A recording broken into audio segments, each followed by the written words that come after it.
praises to Yahweh Ba'ashim Yahushai. Double honors to the elders, the apostles of GMS. Shalom to you, Akim out there, the righteous Akim. Akim Tazadakim. Shalom to y'all. This is your brother Ayathon.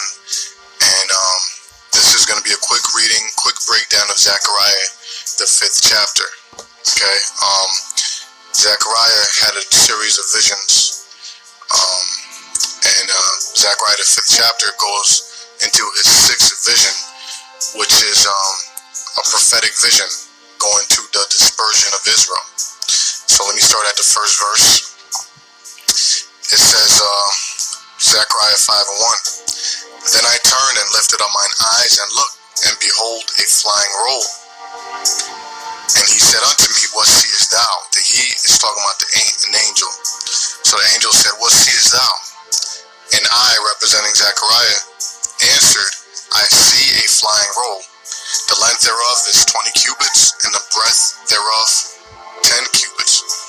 Now, if you read the commentaries, another good tool to have that you brothers can do, we have different tools that we use. Blue Letter Bible, we go into the Hebrew Bible Dictionary. Another good tool to use are Bible commentaries. A good one is Matthew Henry. There's other ones also you can find online. Now, even those go off.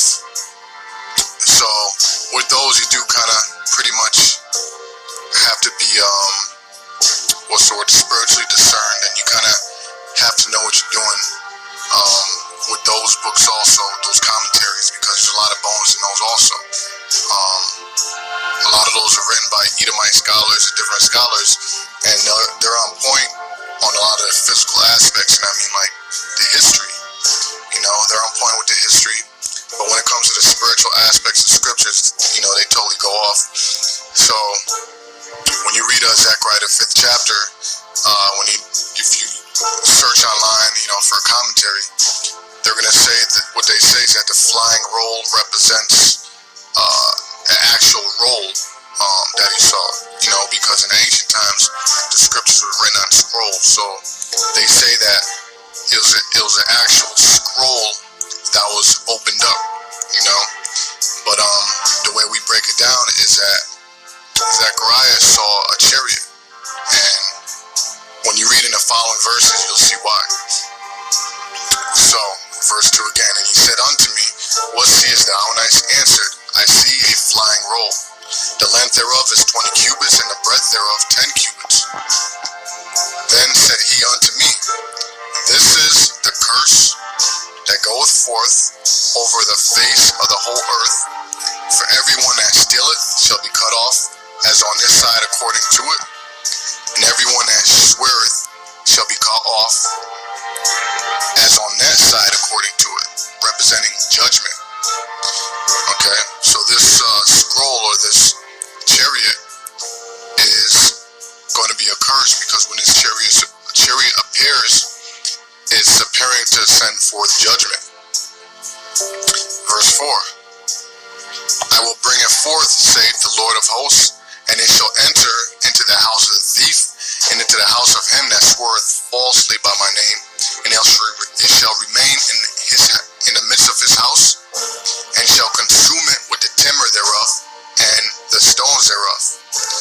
Now that links up with Habakkuk, I believe it's the 2nd chapter, when it says a stone shall cry out.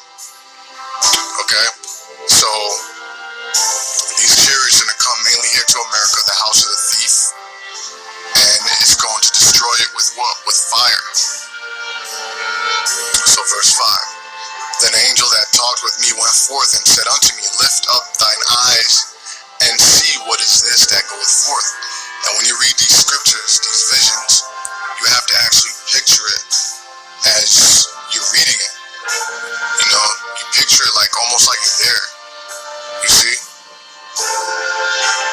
When I read these visions that these different prophets had, I read it like I'm there. Like, you gotta put your spirit into the words as you're reading it and see what the prophet actually saw. You see? So verse 5, the angel that talked with me went forth and said unto me, Lift up thine eyes and see what is this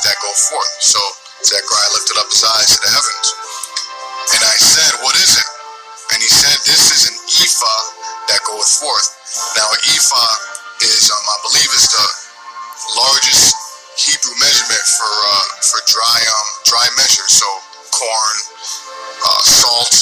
All right. So we saw an ephah. So the ephah would have been like a basket. It might have been a pot. Okay.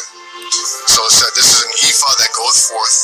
He said, moreover, this is their resemblance throughout all the earth.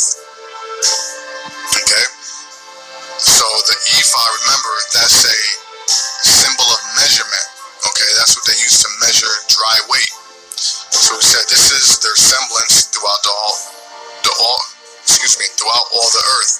Verse 7, and behold, there was lifted up a talent of lead, and this is a woman that sitteth in the midst of the ephah.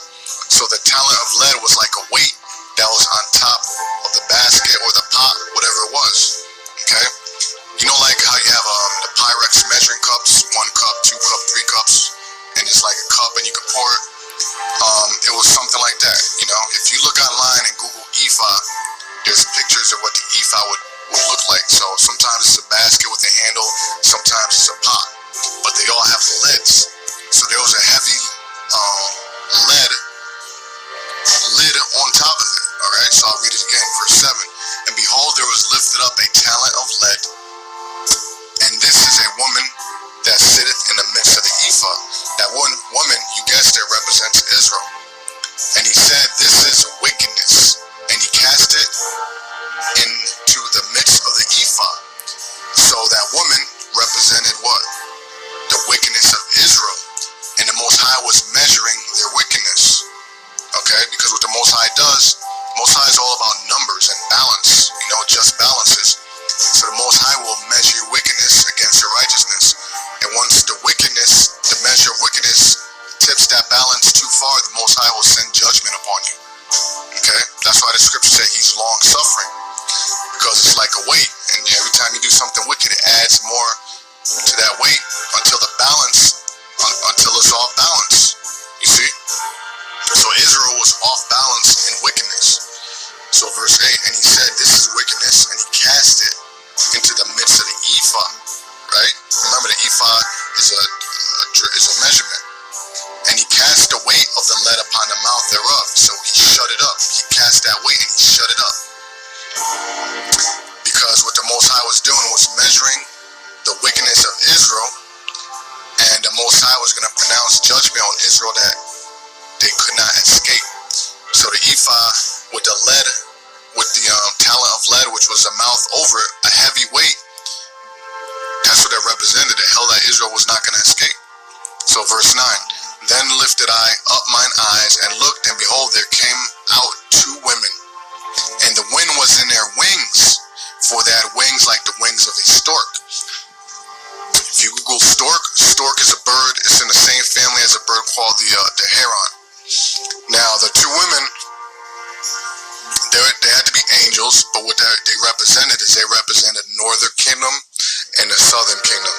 Because the kingdom of Israel, as well as the kingdom of Judah, they both committed wickedness. And the Most High pronounced judgment on both of those kingdoms together. So, let me read this again, verse 9. Then lifted I up my eyes and looked, and behold, there came out 2 women, and the wind was in their wings, meaning they were flying fast, because the Most High was going to pronounce swift judgment. Okay, so those 2 women, those 2 angels were holding up the ephah with Israel and all the wickedness of Israel inside of it. Okay, so this is going to be a swift judgment. And they lifted up the ephah between the earth and the heaven.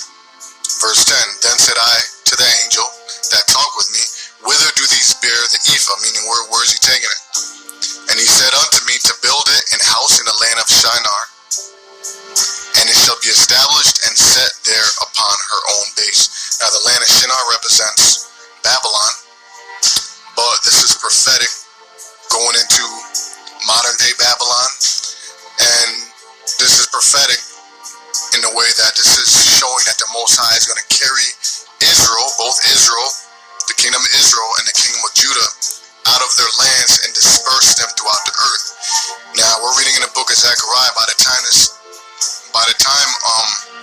Zechariah had these visions, the Babylonian captivity was over, and Israel was under the captivity of the Medo-Persian Empire, and this is around the time when they started. It was King Darius, and he started letting the Israelites rebuild the temple. So this is not talking about the Babylonian captivity. This was prophetic. This is a prophetic scripture talking about what the Most High was going to do now in these times, when he was going to disperse both the nation of the kingdom of Israel and the kingdom of Judah. And let me bring out one precept.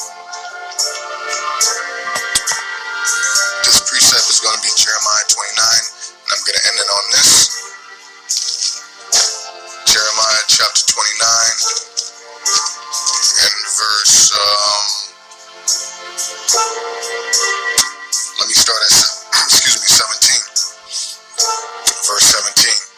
Thus saith the Lord, Yahweh Bahashim Yahushai of hosts, behold, I will send upon them the sword, the famine, and the pestilence, and I will make them like vile figs that cannot be eaten. They are so evil.